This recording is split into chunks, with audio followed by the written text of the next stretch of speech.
उसका जूनियर विभाग Lakhimpur road Cola Gokarna Kheri में आप सभी लोग सादर आमंत्रित हैं।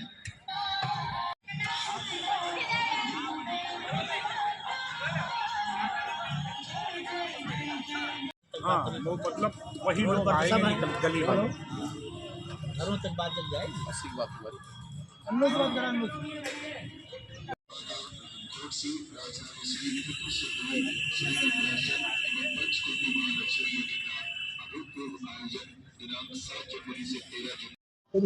देखिए, ये महालक्ष्मी यज्ञ 7 दिन का है। 7 तारीख को जल यात्रा होगी, 8 तारीख को मंडप का पूजन होगा। यजमान लोग सारे प्रायश्चित कर्म करवा के फिर जल यात्रा के साथ अंदर प्रवेश करेंगे मंडप के। और 9 तारीख को जो हमारा हवन होना है, उससे जो आवश्यक अंग पाठ होता है कि हम जिन सूक्तों का हवन करेंगे, जिन वेद मंत्रों का हवन होगा, उनका पाठ होगा। और फिर 10 तारीख को अग्नि स्थापना होगी 12:30 बजे, और वो फिर 13 तारीख तक निरंतर दिन रात अखंड आहुति क्रम चलता रहेगा। सुबह से लेकर शाम तक, शाम से लेकर रात तक किसी भी समय आहुति रुकेगी नहीं। और 13 तारीख को 12:30 बजे ही उसकी पूर्णाहुति होगी। तो जो आहुति क्रम है वो 10 तारीख को 12 बजे से आरंभ होकर 13 तारीख को 12 बजे तक निरंतर दिन रात चलेगा। इसके साथ ही यहाँ श्री विद्यार्चन होगा, 108 श्री यंत्रों की स्थापना होगी, प्राण प्रतिष्ठा होगी, और उनका नित्य सहस्रार्चन, नित्यार्चन, ये सब कुछ चलता रहेगा।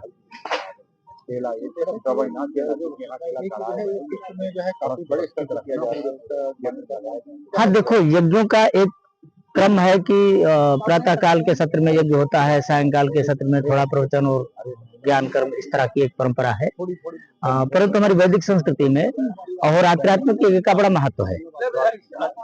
उदिते जुहुयात अनुदिते जुहुयात, ये हमारी वैदिक श्रुति है कि भाई यज्ञ जो है वो दिन में भी हो, रात में भी हो। तो जो अहोरात्रात्मक यज्ञ है, ये बहुत समय से विलुप्त जैसे हैं।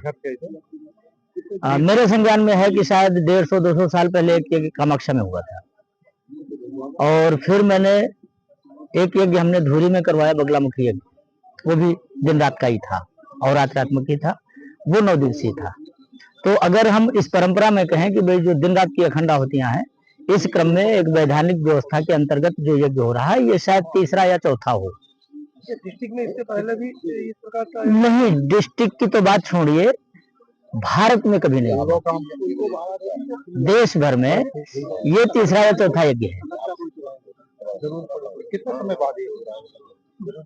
देखिए, ये यज्ञ तो अब क्या कह सकते हैं, 2024 चल रहा है। हमने शायद 22 या 21 में पंजाब में यज्ञ, बगलामुखी यज्ञ किया है।